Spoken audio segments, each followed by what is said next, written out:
వచ్చింది, తిరుగులేని మెజారిటీ వచ్చింది, ప్రశాంతంగా పాలన సాగుతుంది, గతంలో ఏవి కూడా మేము దృష్టిలో పెట్టుకోము, అప్పుడు పరిస్థితులు వేరు, ప్రశాంతంగా సాగిస్తామని పవన్ కళ్యాణ్ గారే మాట్లాడిన పరిస్థితి. కానీ చూస్తుంటే ఏదో జరిగిపోతుంది అని చెప్పి వైఎస్ఆర్సీపీ వాళ్ళు పెద్ద ఎత్తున ఆందోళన చేస్తున్నారు, అరెస్టులు చేస్తున్నారట, కేసులు పెడుతున్నారట. ఏంటి పరిణామం?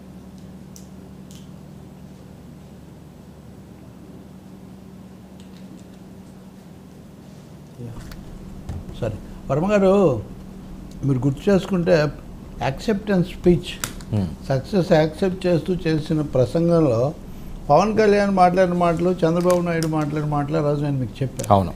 చంద్రబాబు నాయుడు ఏమో సూపర్ 6, మీడియా స్వేచ్ఛ, భవిష్యత్తు, మోదీ ఇవి చెప్పారు. పవన్ కళ్యాణ్ ఏమో హోదా, ఓపీఎస్ గురించి మాట్లాడతాను, రెండవది మనం గెలిచాం కాబట్టి వైసీపీ వాళ్ళ మీదకి వెళ్ళకండి, ఈ 3 విషయాలు ఆయన చెప్పాడు. సరైన సంకేతాలు కూడా ఉన్నాయని నేను ఆ రోజు అన్నాను, నేను మాట్లాడింది.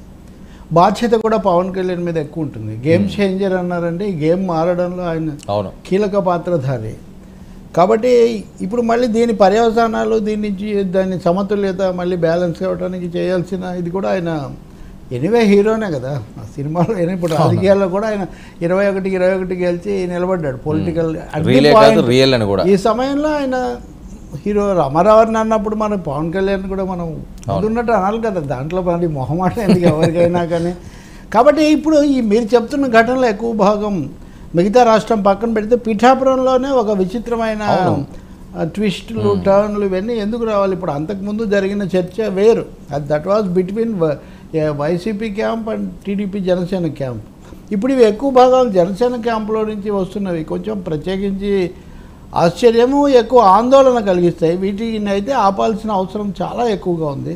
ఇప్పుడు వర్మ గారు అయిన తర్వాత కూడా వచ్చి మాట్లాడినట్టున్నారు. ఆయన చాలా బేషరతుగా సర్వసంపూర్ణంగా జనసేనతో నిలబడిన తర్వాత ఇప్పుడు ఆయన రోజు దాడి జరిగిన రోజు ఆయన మాట్లాడింది కనుక చూస్తే ఆయన చాలా స్పష్టంగానే చెప్పారు, మా దగ్గర నుంచి వెళ్ళి తెలుగుదేశంలో చేరిన వాళ్ళు ఇది చేశారు అని. తర్వాత మళ్ళీ మాట్లాడాక వాళ్ళకి ఏం సంబంధం లేదు, పార్టీలుగా సంబంధం లేదు, వ్యక్తులుగా కొంతమంది చేస్తున్నారు అన్నది ఆయన స్పష్టంగా చెప్పిన మాట.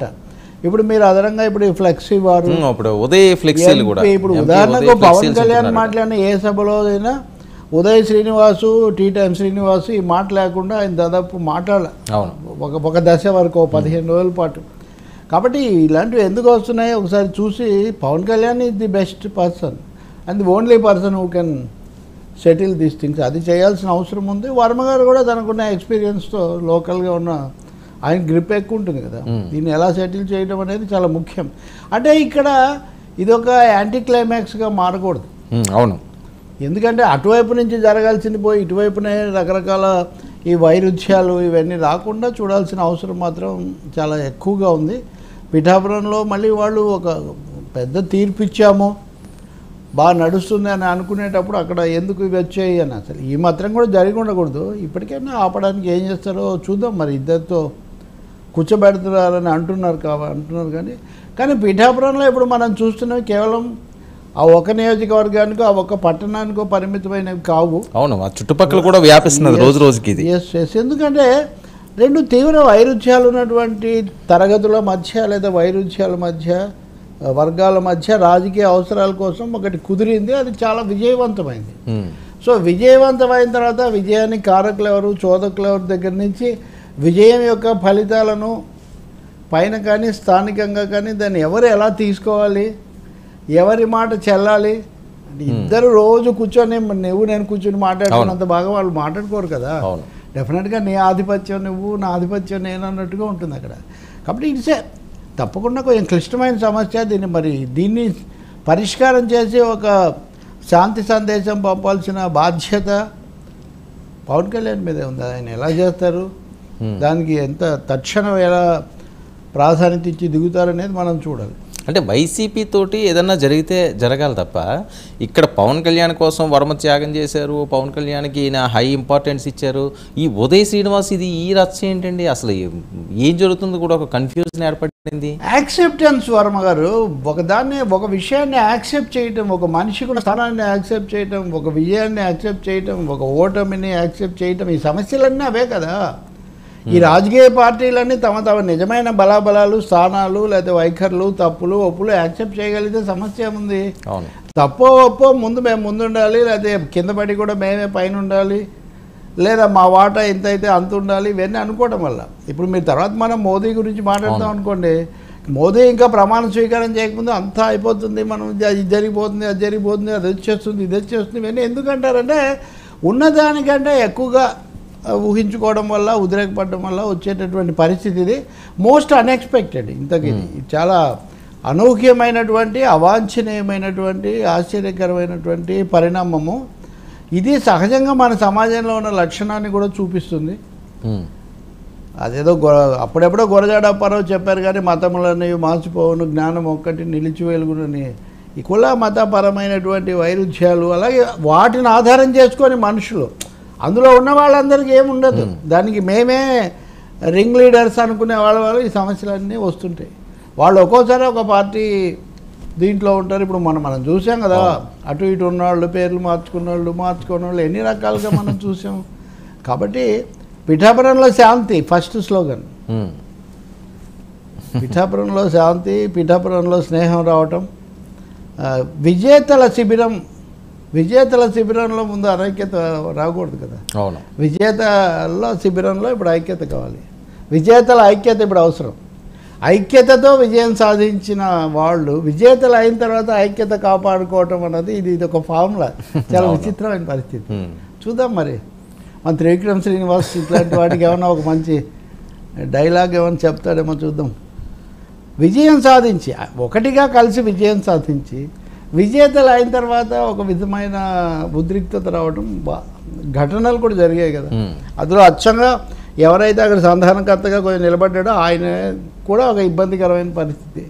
తొందరగా ముగుస్తుందని మనం కోరుకుందాం. అంటే పవన్ కళ్యాణ్ గారు పదవులు పంపకాలు ఇవన్నీ వచ్చిన తర్వాత కూడా అవును. ఇప్పుడు బీజేపీ ఉందనుకోండి, కేంద్ర మంత్రివర్గంలో ఎవరెవరికి వచ్చాయి అంటే ఇప్పుడు శ్రీనివాస వర్మ గారిని అక్కడికి తీసుకొచ్చి పెట్టినప్పుడు ఇప్పుడు ఆయనకు పదవి రావటం అంటే కొంతమందికి జీర్ణం కాకపోవచ్చు. ఎందుకంటే వాళ్ళ లెక్కల్లో వాళ్ళు ఊహించుకున్న పేర్లు, వాళ్ళు కూర్చోబెట్టిన పీఠాలు వేరు. కానీ బీజేపీ ఎంపిక చూస్తే చాలా స్పష్టంగా కిషన్ రెడ్డి అయినా, బండి సంజయ్ అయినా, శ్రీనివాస వర్మ అయినా విధేయులకు మొదటి నుంచి సంస్థాగతంగా తమతో ఉన్న వాళ్ళకే వాళ్ళు ఇచ్చారు.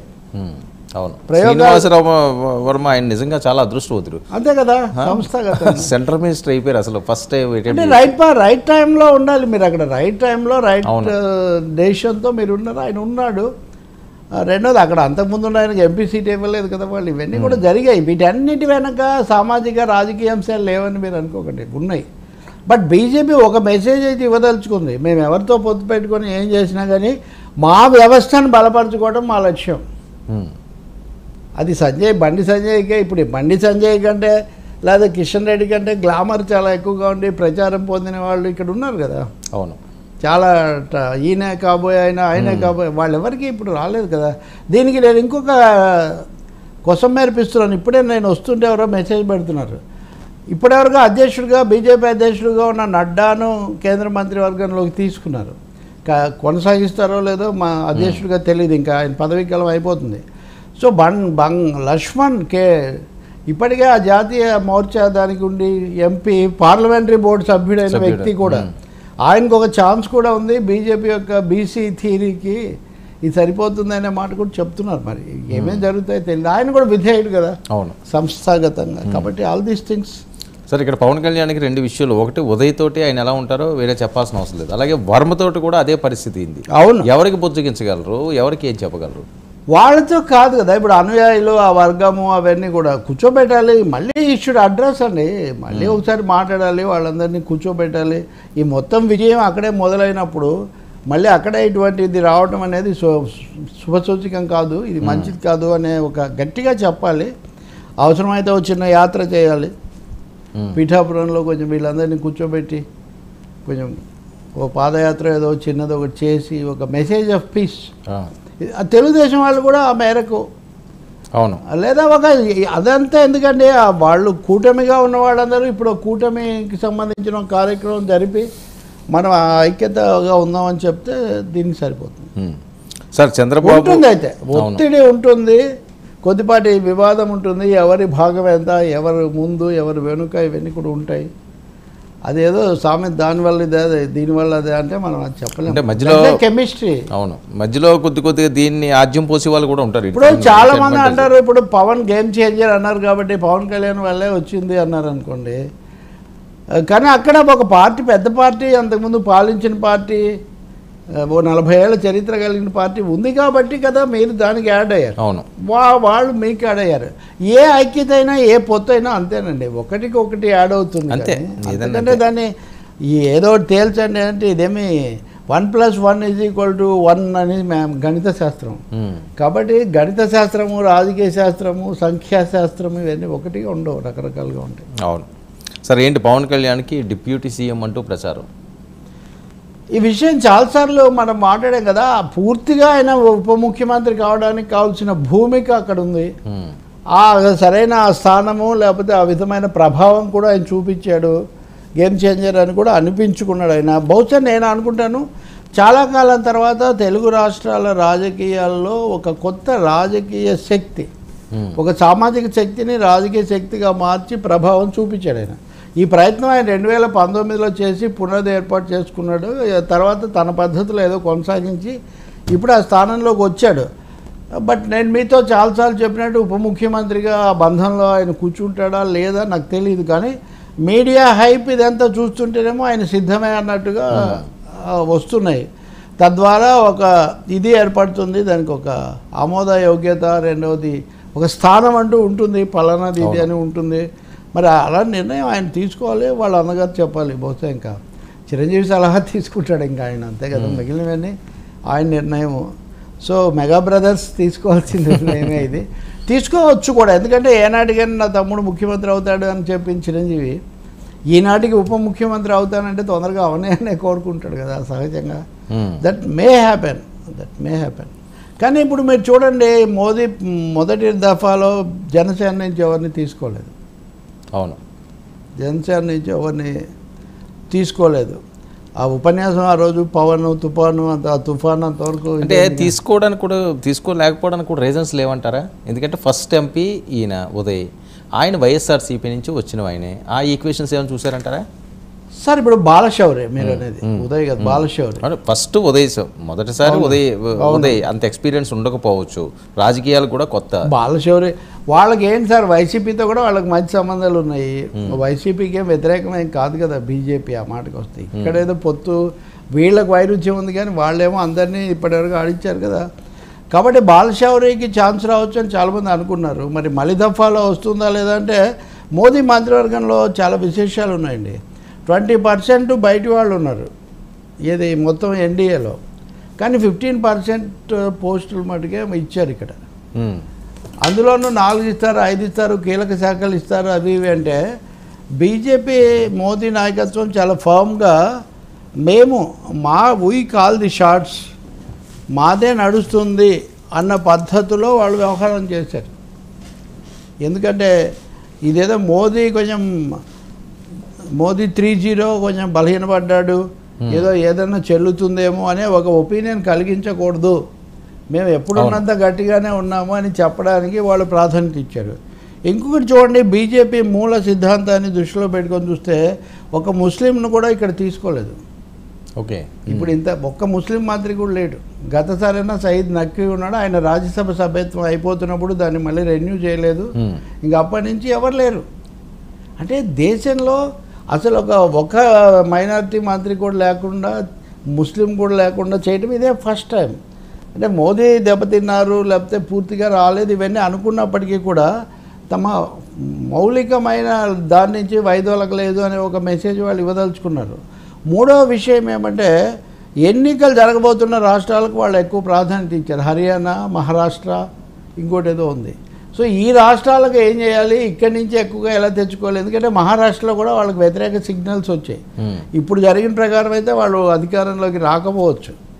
ఇప్పుడు మీరు ఎన్సీపీ ఉంది కదా, ఎన్సీపీ నాయకుడు ప్రఫుల్ పటేల్, ఆయన సహాయ మంత్రి పదవి ఇస్తే ఆయన తీసుకోలే. మీరు తిరస్కారం కూడా చూడండి. సహాయ మంత్రి తీసుకోకపోవడంలో కూడా మహారాష్ట్రలో ఏం జరుగుతుందో అనే లెక్కలు ఆయనకు ఉన్నాయి, వీళ్ళు ఇవ్వకపోవడంలో ఉంది. కాబట్టి నేను చెప్తుంది ఏంటంటే బాలశౌరిని వాళ్ళు ఇవ్వదలుచుకుంటే అది వైసీపీ నుంచి వచ్చాడనేది వాళ్ళకేమి పెద్ద సమస్య కాదు. చాలామంది అసలు ముఖ్యమంత్రులే ఉన్నారు కదా కాంగ్రెస్ నుంచి వచ్చిన వాళ్ళు. అవును. ఇప్పుడు 5 ముఖ్యమంత్రులను తీసుకున్నారు.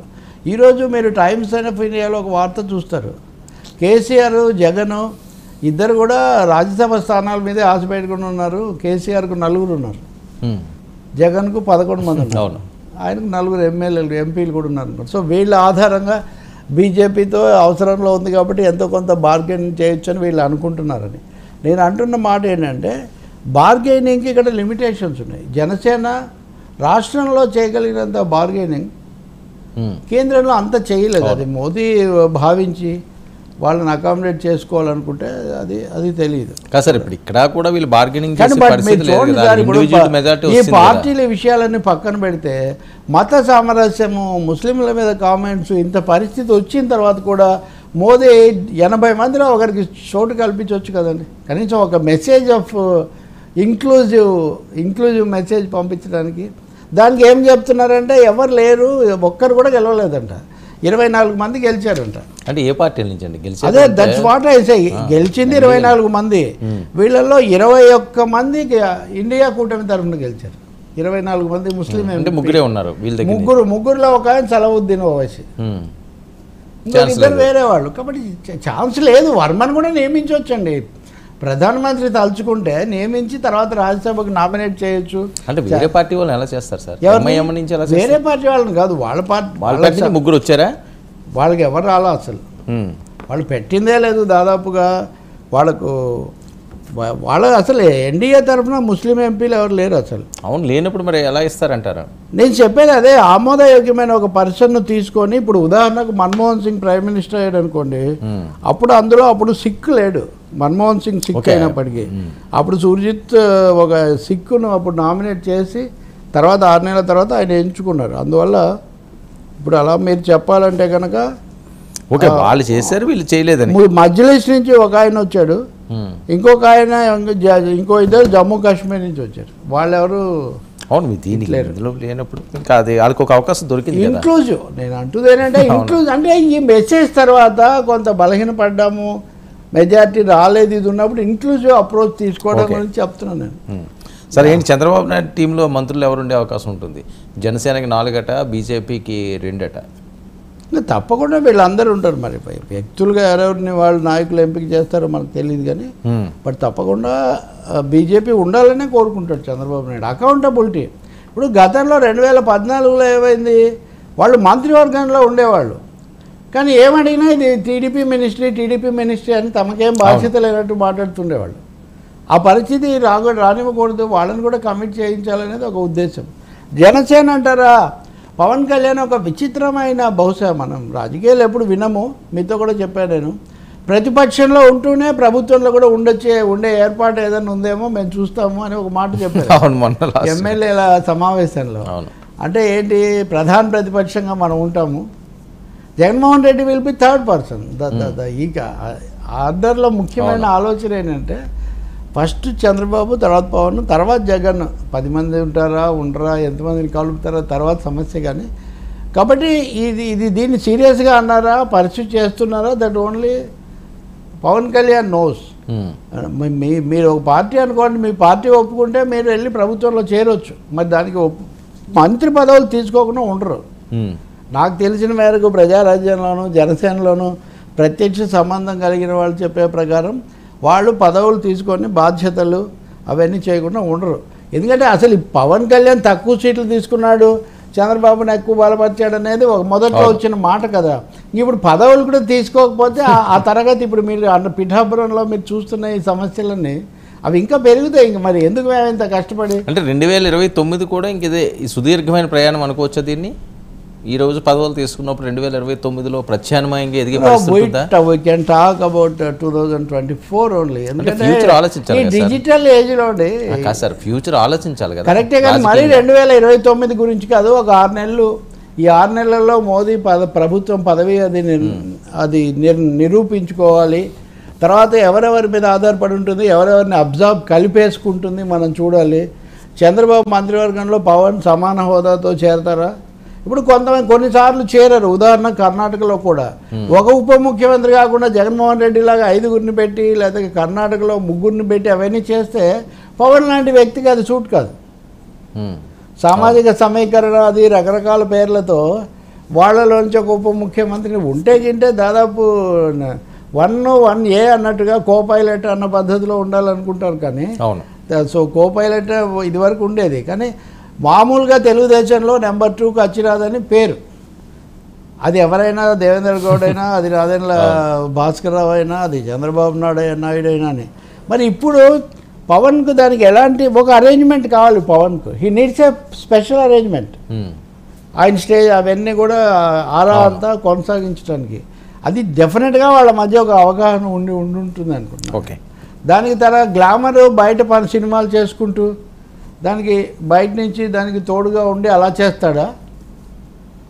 అది that is to be seen. దాని మీద స్పెక్యులేషన్ బొత్తిగా అవసరం లేదు. వర్కౌట్ అవ్వదులేండి. ఆ రకంగా చేస్తే ఇబ్బంది పెడతారు పబ్లిక్ లో. వెళ్ళి కొంతకాలం ఉండాలి. అదే ఇది కంప్లీట్ చేసుకున్నంత వరకు ఎలాంటి అరేంజ్మెంట్ చేస్తారో అది తప్పకుండా ఆయనకు డబ్బు అంటే 2 రెస్పాన్సిబిలిటీస్. అవును. 3వది ప్రతిపక్షంగా జగన్ వచ్చి మాట్లాడకుండా చేయాలంటే నేనే ప్రతిపక్షం, నేనే ఆయన ఎవరు తమిళనాడులో కెప్టెన్ విజయకాంత్ లాగా నేను చేస్తాను. ఆయన జయలలితతో పొత్తు పెట్టుకొని గెలిచి ప్రతిపక్ష నాయకుడే. ప్రతిపక్ష నాయకుడు. That's a possibility. అవును.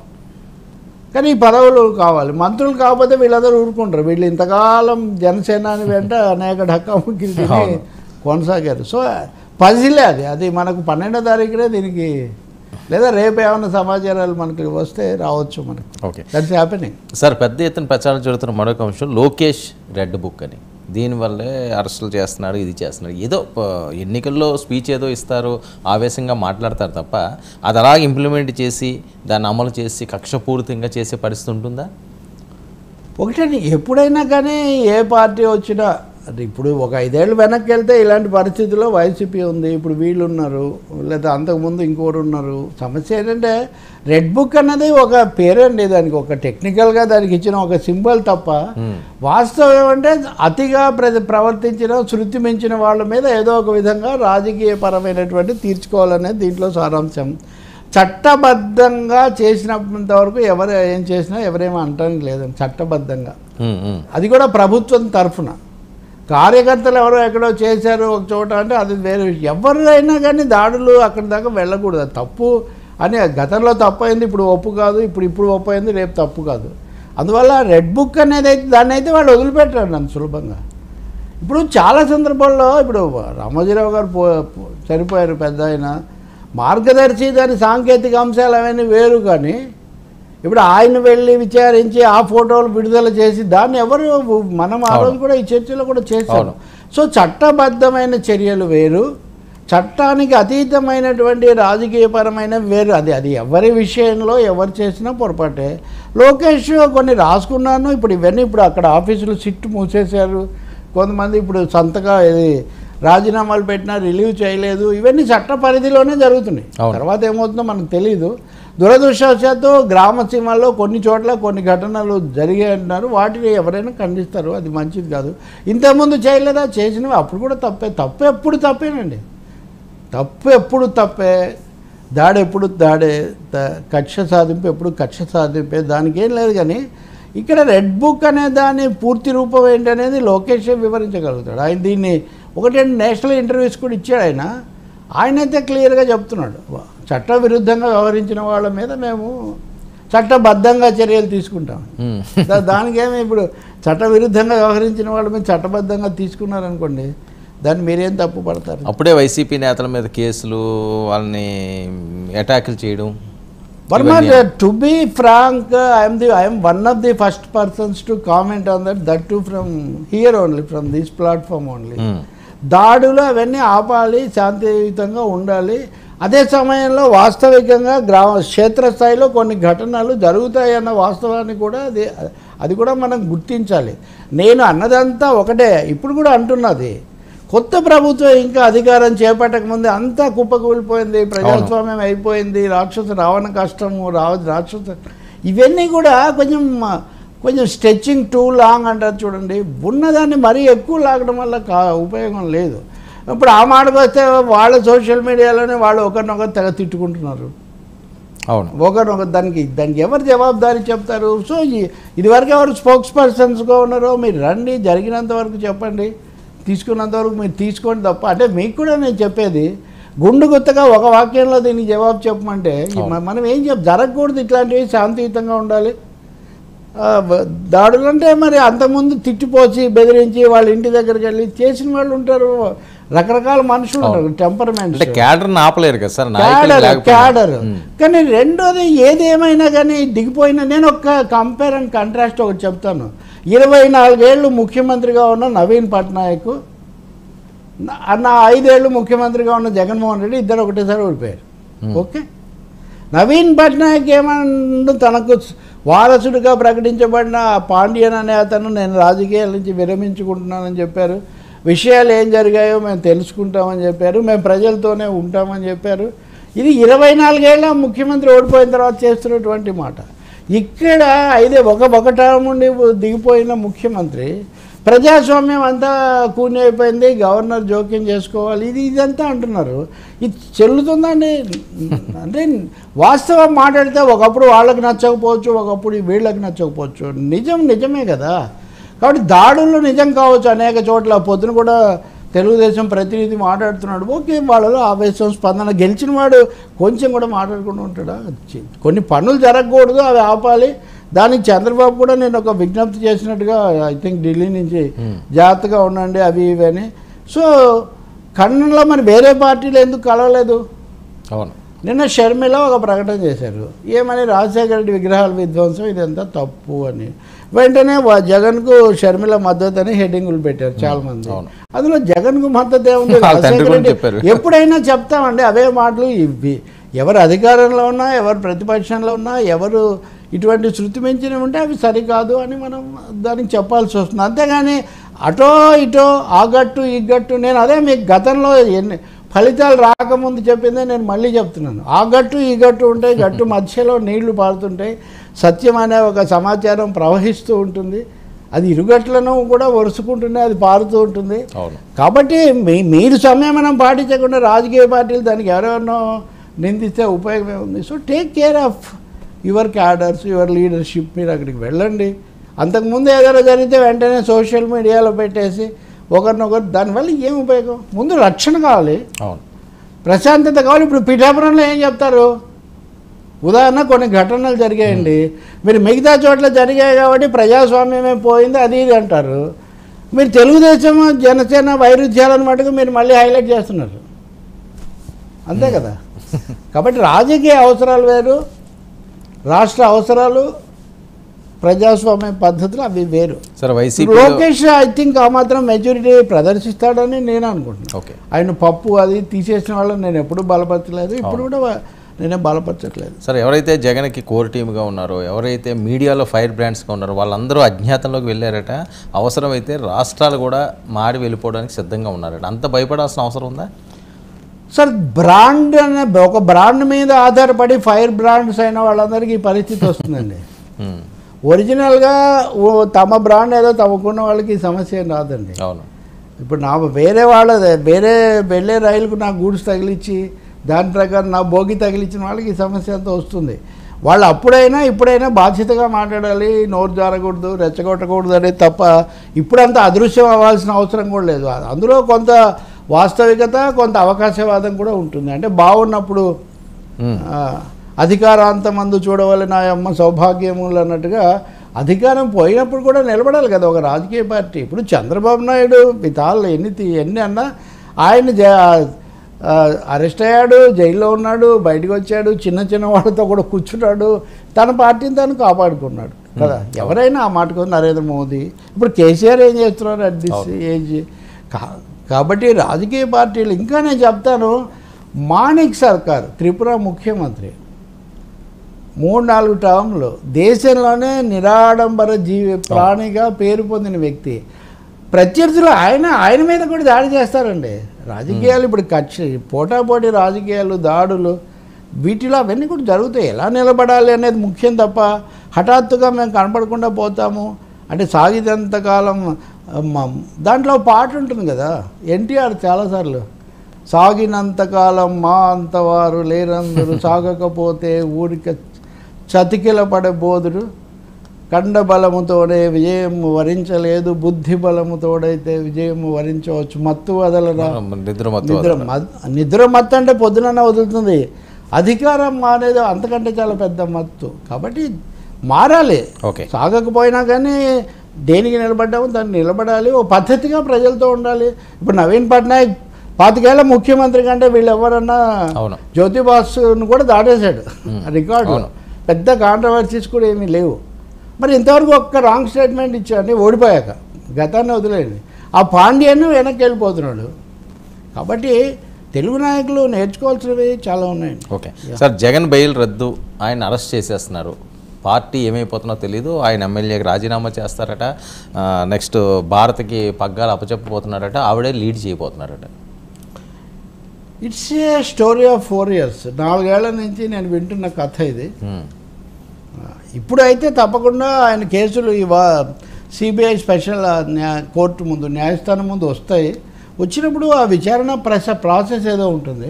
కానీ ఏదో డ్రామాటిక్గా ఇప్పటికిప్పుడు అదేదో రద్దు అయిపోవడం, తీసిపోవడం అట్లాంటివి అయితే జరగదు. బట్ ప్రాసెస్ అయితే జరుగుతుంది. ఇంకోటి, ఇప్పుడు ఆయన ముఖ్యమంత్రి కాదు కాబట్టి ఆయన శుక్రవారం నాడు హాజరు కాకుండా ఉండడానికి నేను ముఖ్యమంత్రిగా రాజ్యాంగ బాధ్యతలు నిర్వహించాలి అన్నది దానికే కారణం. ఆ మినహాయింపు అందుకు ఇచ్చారు. ఇప్పుడు అది లేనప్పుడు హాజరు కావాల్సిందే కదా. That happen with Jayalalitha also, that happen with Lalu Prasad Yadav also. ఆ ప్రత్యేకంగా ఆ రోజు ఏదైనా బాగాలేదు లేకపోతే పని ఉందంటే వేరే విషయం, కానీ ఆయన తప్పకుండా నార్మల్ కోర్సులో జరుగుతుంది. ఇది నార్మల్ కోర్సులో ఇవన్నీ కూడా జరుగుతాయి.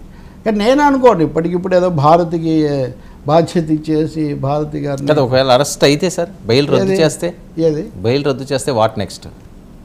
Judicial process let we watch.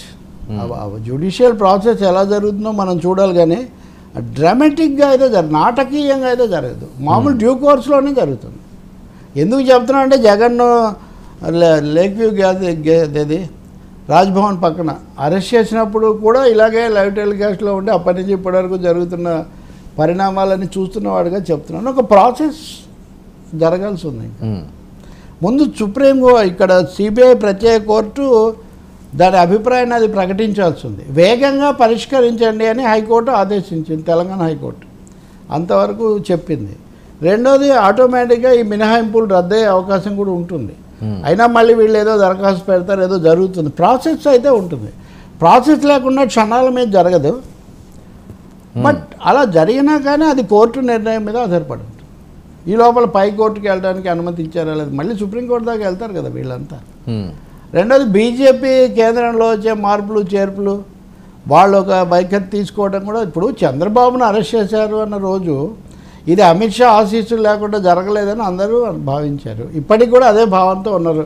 నిన్న కూడా నేను ఒక చర్చలో ఎక్కడో చూస్తూ ఉన్నాను. అందువల్ల కేంద్రం ఏం వైఖరి తీసుకుంటుంది అనేది కూడా మనం చూడాల్సి ఉంటుంది. కేంద్రం వైఖరి ఎందుకంటే సిబిఐ వైఖరి కేంద్రం వైఖరి మీద ఆధారపడి ఉంటుంది. సిబిఐ చెప్పేదాని మీద కోర్టు తీసుకునే నిర్ణయం సిబిఐ స్టాండ్ మీద ఆధారపడి ఉంటుంది. We have to wait for this things. Sir ఇప్పుడు జగన్మోహన్ రెడ్డి కేసులు తీవ్రం అవుతాయి తప్పకుండా. అప్పుడు గతం ఉన్న పరిస్థితి ఇప్పుడు ఉండదు కదా. సార్ జగన్మోహన్ రెడ్డి గారు ఇప్పుడు ఆయన మీద కేసులు పెట్టి అరెస్ట్ చేసినప్పుడు కూడా ఆయన ప్రతిపక్షంలో ఉన్నాడు. ఇంకా వైసీపీ కూడా లేదు అప్పుడు, వైసీపీ కూడా లేదు. కాబట్టి ప్రాసెస్ ఏదో ఉంటుంది. సార్ జగన్మోహన్ రెడ్డి గారు ప్రత్యామ్నాయం ఇప్పుడు ఏంటి అసలు? 11 మందితో ఈయన వెళ్ళి అసెంబ్లీలో సాధించి అడావుడి చేసి అది సాధ్యం అవుతుందా?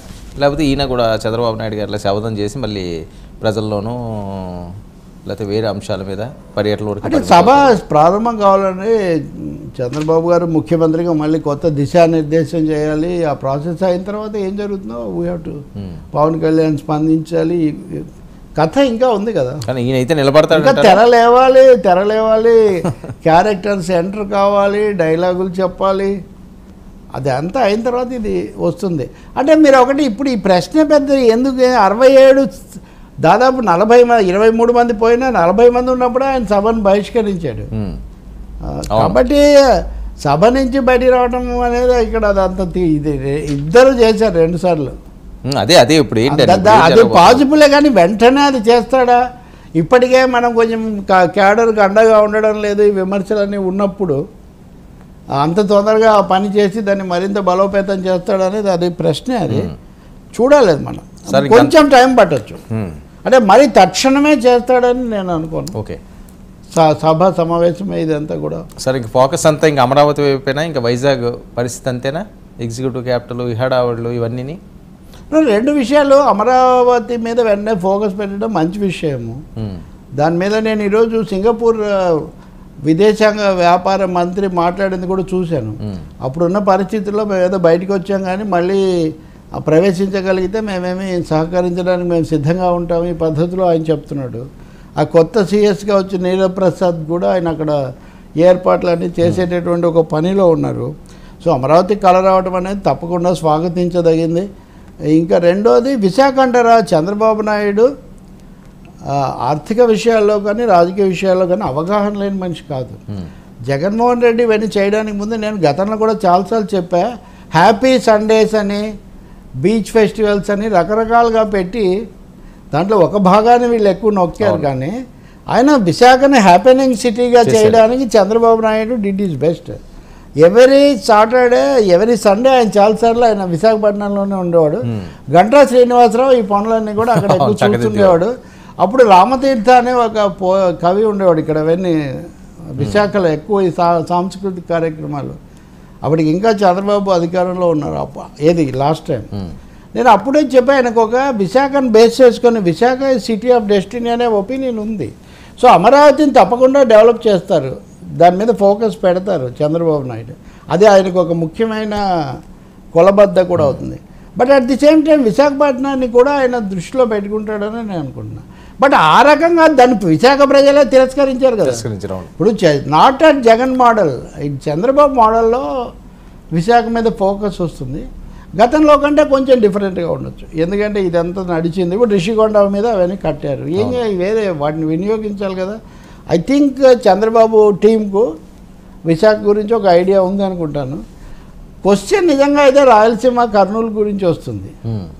అన్ని పార్టీలు హైకోర్టు అక్కడికి మార్చడాన్ని ఒప్పుకున్నాయి. అవును, మరి ఇప్పుడు దాని మీద ఎవరేం మాట్లాడతారో వినడానికి నాకు I would like to listen. ఎవరేం మాట్లాడతారు, కేంద్రాన్ని అప్రోచ్ అవుతారా, వైఖరి మార్చుకుంటారా, బెంచ్ పెడతారా, బెంచ్ ఏమైనా పెట్టొచ్చా? కనీసం బెంచ్ అయినా పెట్టడం అనేది న్యాయంగా ఉంటుంది. ఎందుకంటే అందరూ కమిట్మెంట్ ఇచ్చున్నారు కాబట్టి ఈ రీజనల్ ఈ విషయాలన్నీ కూడా దృష్టిలో పెట్టుకున్నప్పుడు. సో అది విశాఖ ఇంకోటి పవన్ కళ్యాణ్ కూడా ఫైనాన్స్ క్యాపిటల్గా విశాఖపట్నం అనే దానికి ప్రాధాన్యత చేస్తామని కమిట్ అయినారు వీళ్ళంతా. So Visakha may not lose. ఏదైనా విశాఖ సముద్రం లోతు తగ్గుతుందా, ఉక్కు ఫ్యాక్టరీలో ఉక్కు గట్టిదనం తగ్గుతుందా? కాబట్టి విశాఖ విల్ రిమైన్. గురజాడ అప్పారావు డైరీలోనే విశాఖను మద్రాసును పోల్చి రాశారు. అవును, అప్పటి నుంచి అంత ప్రాధాన్యత ఉంది. రైట్ సార్, చూద్దాం సార్ ఏం జరుగుతుంది. అంతా చాలా చరిత్ర జరిగింది. మనము విజయనగరము, అలాగే నిన్న నేను కొలనుపాక వెళ్ళాను, మధ్యలో బ్రేక్. అక్కడ శిలా విగ్రహాలు అప్పటి జైనులకు సంబంధించిన అక్కడ ఉన్నాయి. సో విశాఖ అంటే ఉత్తరాంధ్ర కూడా చాలా చరిత్ర ఉత్తరాంధ్రలో జరిగింది. కళింగ యుద్ధం దగ్గర నుంచి ఈ రకరకాల వివిధ దిశల్లో ఎక్స్పాన్షన్స్ అనండి, ఫ్రెంచ్ వాళ్ళ ప్రవేశం, బ్రిటిష్ వాళ్ళ ప్రవేశము, గజపతులు వాళ్ళకు ఉన్న ఇవన్నీ. కాబట్టి దాని ప్రాధాన్యత ఏమీ తగ్గేటటువంటిదిగా ఏముండదు. అదే వైసీపీ టీడీపీ తగాదాకు తెలుగు వాళ్ళ యొక్క ప్రాదేశిక వైభవానికి